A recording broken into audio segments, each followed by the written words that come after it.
Oui, Mathilde Panot, députée La France Insoumise et candidate donc à la présidence de l'Assemblée nationale. Mathilde Panot, il y a des élections sans suspense. Celle-ci en est une. On peut dire que Richard Ferrand sera élu président de l'Assemblée nationale. Alors pourquoi êtes-vous candidate à une élection que finalement vous savez perdue d'avance ? Je suis candidate déjà pour dire que nous sommes prêts à occuper tous les postes de pouvoir, aussi pour dire que nous jouons notre rôle d'opposition et que notre rôle, c'est de dire que nous ne sommes pas d'accord avec cette politique qui est menée actuellement. Nous sommes la première force d'opposition et de proposition à l'Assemblée nationale, donc il nous semblait tout à fait naturel que nous ayons une candidate, en l'occurrence moi, et parce qu'il est plus que temps qu'il y ait enfin une femme qui soit à la présidence de l'Assemblée nationale. Il n'y a jamais eu de femme à ce poste-là. Macron avait promis à l'époque où il était candidat qu'il y aurait une femme première ministre, ce n'a pas été le cas. Il avait promis qu'il y aurait ensuite une femme au perchoir après François de Rugy, et ce ne sera pas encore le cas, et parce qu'il faut redonner enfin à l'Assemblée nationale tout son pouvoir législatif.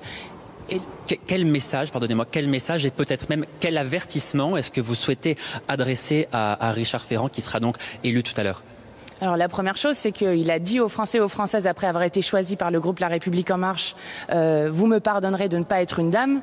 J'ai envie de lui répondre, vous me pardonnerez de ne pas être un vieux macho. Et je pense que la première chose qu'il doit faire, c'est de re-respecter enfin cette institution qu'est l'Assemblée nationale, alors que Emmanuel Macron et son gouvernement la piétinent allègrement.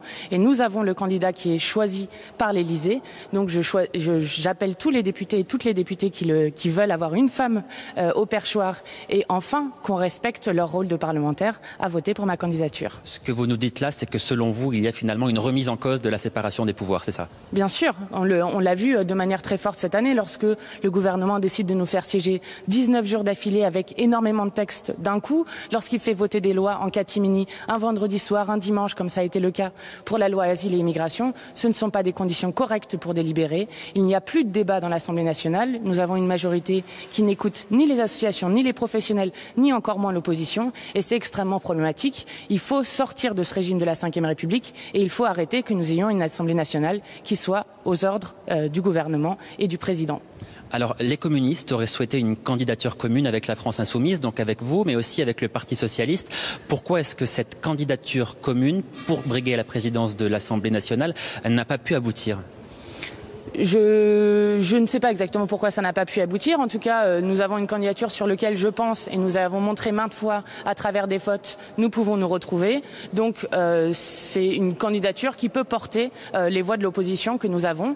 Et on voit d'ailleurs qu'on a une majorité parlementaire qui est en train de se fissurer, notamment parce que la manière dont la gestion autoritaire est faite du Parlement commence à crisper, notamment auprès des alliés de En Marche. Et on voit notamment que normalement une majorité parlementaire présente un seul candidat qui aurait dû être Richard Ferrand et que finalement nous avons un autre groupe parlementaire qui présente un autre candidat. Donc on voit bien que ça se fissure et que dans ça les oppositions ont un rôle à jouer.